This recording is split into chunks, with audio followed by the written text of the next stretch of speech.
welcome to my channel. I am Dory, I'm a teacher of English, and today's video is another request video, but I think that it will be very interesting for all of you that want to study in the UK or in the US and want a visa for it. So I'll read the question.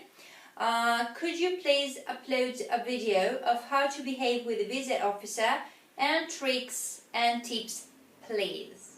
Okay, so first of all, what I want to tell you is that the visa officer that is going to interview you is a very experienced officer who really knows his job. So tricks won't really work here. What I can do is to give you some general advice of what he expects to hear in order to give you that visa. I believe that the majority of study visas are usually granted. So this video is about study visas and not work visas, okay? Now, as far as the UK is concerned, things are pretty easy. As long as you can communicate in English quite well and you are able to provide reasons of why you want to study in the UK, and of course, if you have all the required documents with you, then you will probably get that visa.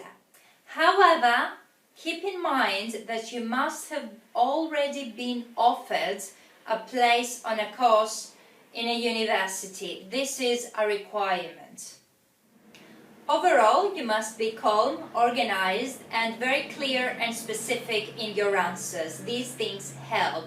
Of course, you should look decently dressed, okay? So, during the interview, if you don't understand something or if you don't hear something very well, always you can ask the officer to repeat the question or to talk a little bit more slowly. So you can always ask something like that.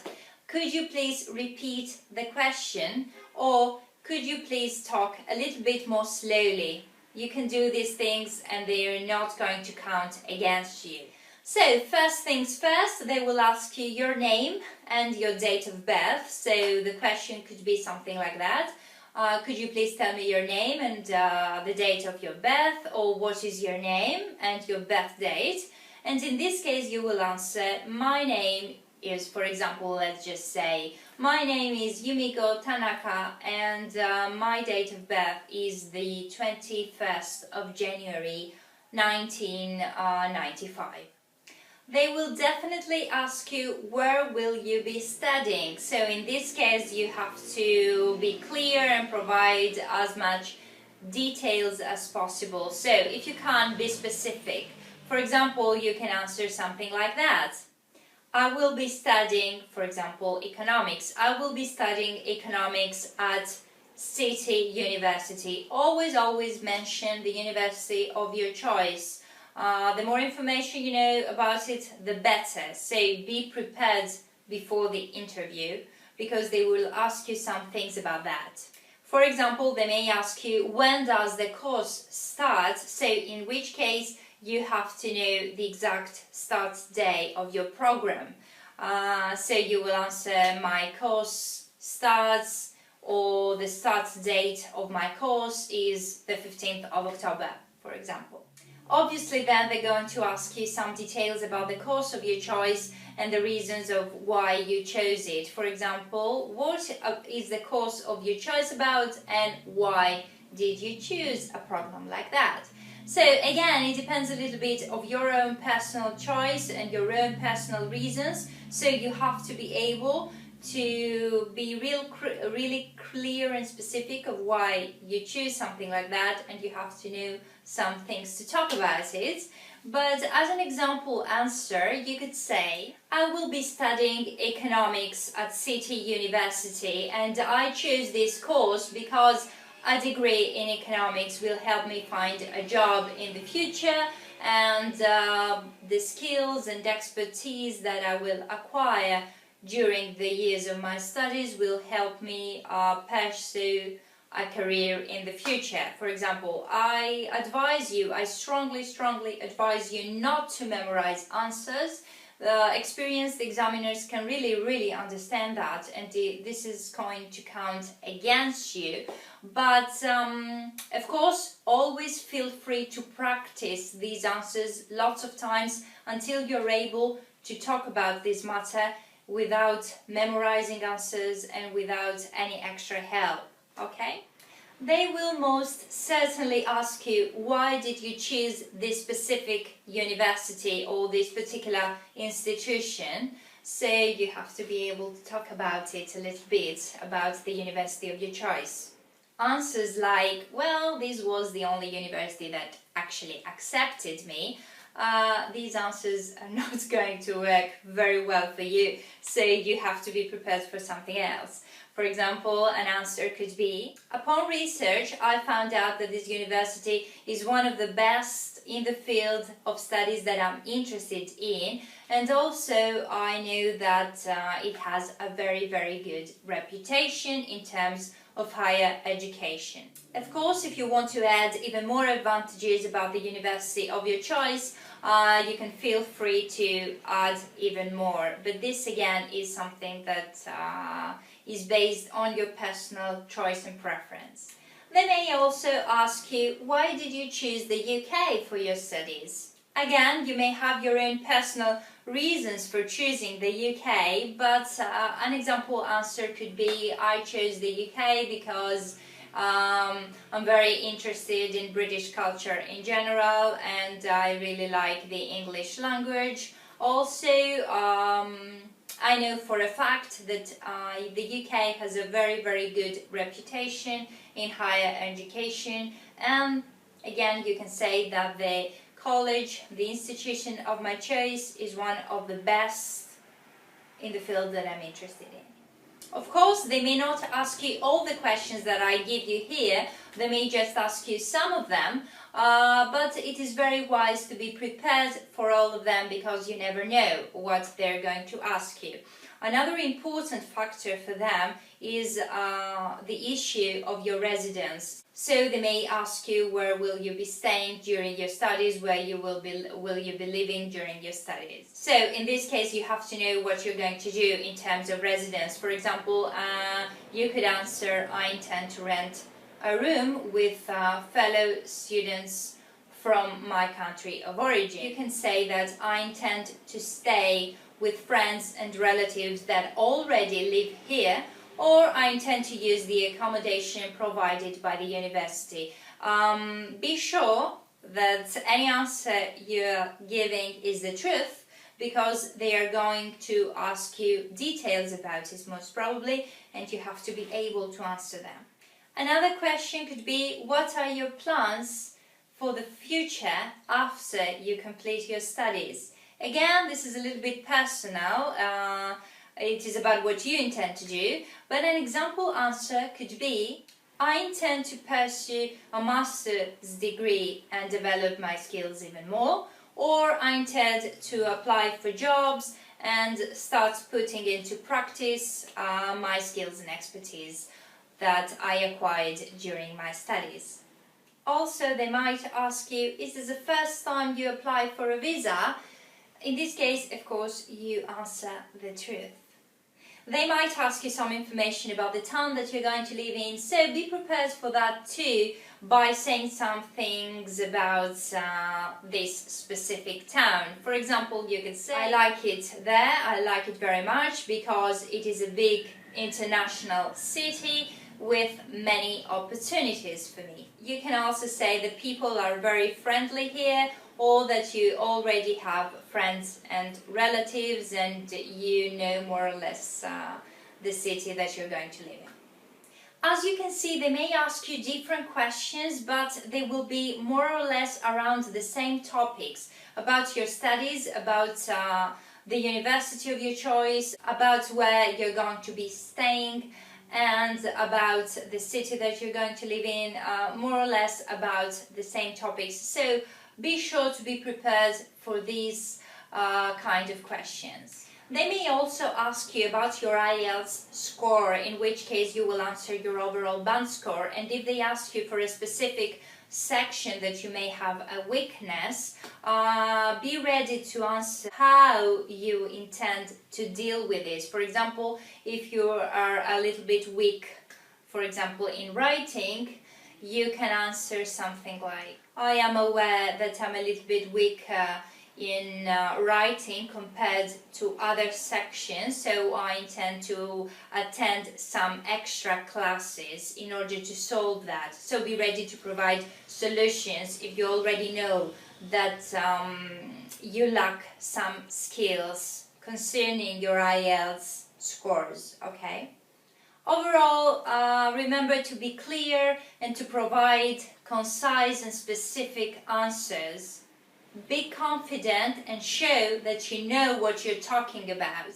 Good level of English in terms of reading, speaking and writing, and of course listening and communicating very well, is kind of important.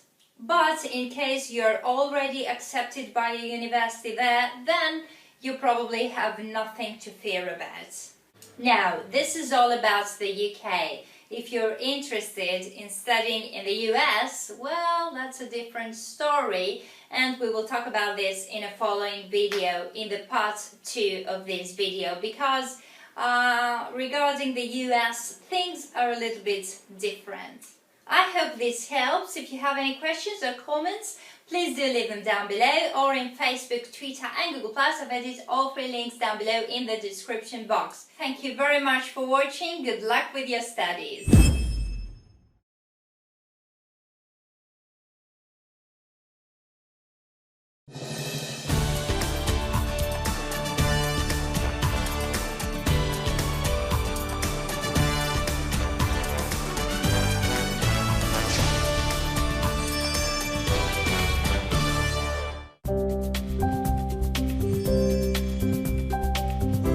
Như thông tin đã đưa từ đầu chương trình, kết quả khảo sát về báo cáo học tập cho tương lai của ngân hàng HSBC vừa công bố gần đây cho biết người Việt chi tới 1,8 tỷ đô la Mỹ cho con du học.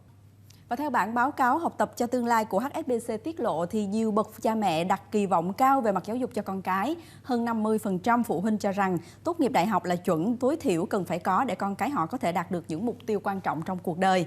Cuộc khảo sát hơn 5.550 phụ huynh tại 16 quốc gia cho thấy 77% bậc phụ huynh sẽ cân nhắc cho con cái học đại học hoặc sau đại học tại nước ngoài nhằm để trang bị cho con một khởi đầu suôn sẻ trên thị trường việc làm. Tại Việt Nam, theo Bộ Giáo dục và Đào tạo, có khoảng 125.000 sinh viên Việt Nam du học ở nước ngoài vào năm 2013. Con số này đã tăng 15% so với năm 2012 và là con số tăng nhảy vọt kể từ giai đoạn 2008-2009. Sinh viên Việt Nam được cho rằng xem việc học cao hơn ở các trường ở Mỹ là tốt nhất trên thế giới và xứng đáng với khoản đầu tư lớn. Vào năm 2013 thì có khoảng 1,8 tỷ đô la Mỹ đã được chi trả cho các khoản chi phí liên quan đến việc du học ở nước ngoài, chiếm khoảng 1% GDP của cả nước. Vâng, có thể thấy việc du học quả là một việc đầu tư rất lớn lao của cả các bậc phụ huynh và các em học sinh. Vì thế chúng ta không thể trông vào may rủi hoặc là thiếu thận trọng trong quá trình chuẩn bị. Nhiều du học sinh Việt Nam đã làm rạng danh gia đình và đất nước, nhưng cũng có những trường hợp du học thất bại gây tốn kém và khó khăn cho gia đình và cho các em. Điều này cho thấy bước tư vấn chuẩn bị trước khi đi du học là hết sức quan trọng. Nói đến việc du học tự túc thì chúng ta có thể liên tưởng ngay đến chi phí lớn lao cho việc ăn học, các khó khăn để xin visa vào một số quốc gia phát triển quen thuộc, rồi kế tiếp mới đến vấn đề ngoại ngữ và khả năng thích ứng của học sinh. Phụ huynh thì cần thận trọng lựa chọn những đơn vị có uy tín để tư vấn cho con em mình. Trong những năm vừa qua, bằng sự tận tâm của mình, đội ngũ nhân viên của công ty Vision Global đã góp phần mang lại những bước đệm vững chắc cho các em học sinh trong quá trình chinh phục tri thức tại các quốc gia phát triển. Tất cả những bước như tư vấn chọn trường, ngành học, chi phí, cung cấp tài liệu du học, hỗ trợ chứng minh tài chính, làm hộ chiếu, dịch thuật, luyện phỏng vấn, v.v. đều được những chuyên viên hỗ trợ nhiệt tình nhằm mục đích cao nhất là giúp học viên đạt được visa du học. Trước hết thì phụ huynh học sinh và các em học sinh cần có cái sự chuẩn bị trước về cái sự tìm hiểu của mình về đất nước mà họ muốn đến. Thì khi đến với Vision Global thì Vision Global sẽ cung cấp các cái thông tin về trước tiên là về thủ tục nhập học, về các cái ngôi trường mà các em muốn đến. Cái thứ hai nữa là phía Vision Global sẽ cung cấp cho các em các cái thông tin về điều kiện nhập học của cái ngôi trường đó và các cái quan cảnh xung quanh, ví dụ như là nhà ở như thế nào, phương tiện giao thông như ra sao và cái nơi họ đến sẽ như thế nào. Thì khi đến với Vision Global thì các em học sinh và phụ huynh hoàn toàn yên tâm về cái dịch vụ hỗ trợ của bên công ty. Vision Global sẽ hỗ trợ các em từ khi các em tìm hiểu về ngôi trường và đất nước, cũng như là trong thời gian học tập, nếu như mà có cái khó khăn gì thì Vision Global đã sẵn sàng hỗ trợ các em trong cái quá trình đó. Tôi đang muốn du học Mỹ và khi tới trung tâm thì nhận được sự trả lời rất là nhiệt tình từ các chị tư vấn viên, và tôi hỏi rất là nhiều và các chị rất là kiên nhẫn để trả lời từng câu hỏi cho tôi một cách rất là kỹ càng, cũng như là các chị đã cho tôi thêm những cái gợi ý mà giúp tôi có thể đưa ra lựa chọn được tốt nhất cho mình. Tôi quyết định là sẽ làm visa và sẽ học thêm tiếng Anh tại Vision Global để chuẩn bị cho mình trong cái quy trình đi du học của mình. Khi tôi đến với lớp học Vision Global, tôi cảm thấy rất là hứng thú vì giáo viên ở đây dạy rất là tốt và nhiệt tình. Các bạn thì luôn luôn hòa đồng, luôn giúp đỡ nhau. Khi mà gặp bài khó thì tôi có thể hỏi các bạn hoặc là thầy giáo. Thì tôi rất là hài lòng của công ty Vision Global đã tạo đủ mọi điều kiện. Tất nhiên là ngay từ phút ở Việt Nam, thắc mắc giấy tờ, học bạ hay cái gì hết đều lo giúp đỡ chúng tôi. Thậm chí cả đến lúc ngày giờ lãnh visa thì công ty giúp đỡ chúng tôi tất cả. Cho đến lúc ngày con chúng tôi lên được thì cũng hỗ trợ, thiếu một cái gì hỗ trợ từ đây ra đến phi trường, hay là từ Việt Nam mà đi qua Mỹ, qua ghé trạm nào như thế nào thì công ty rất là nhiệt tình giúp đỡ chúng tôi. Vision Global vì làm thủ tục rất nhanh và gọn, không phức tạp. Ngoài ra thì Vision Global cũng hỗ trợ cho du học sinh khi các em đến nước sở tại học tập, sắp xếp chỗ ở, đưa đón sân bay cho các em. Khi phụ huynh cần thăm con em, công ty cũng sẽ hỗ trợ hoàn tất cả thủ tục giấy tờ một cách nhanh chóng nhất. Vision Global có kết hợp với một số trường và một số tổ chức giáo dục quốc tế để mà trao tặng những phần quà, những phần học bổng cho những em học sinh xuất sắc có hoàn cảnh khó khăn, để góp phần thêm tạo thêm động lực cho các em vươn ra môi trường quốc tế và xây dựng cho mình những cái kiến thức vững mạnh để mà về phụ giúp lại xã hội. Với sự chu đáo, tận tâm và bề dày kinh nghiệm được các tổ chức giáo dục quốc tế công nhận, quý vị khán giả có thể yên tâm khi tham khảo những thông tin du học từ phía Vision Global để bắt đầu con đường ra thế giới của con em mình một cách thuận lợi nhất.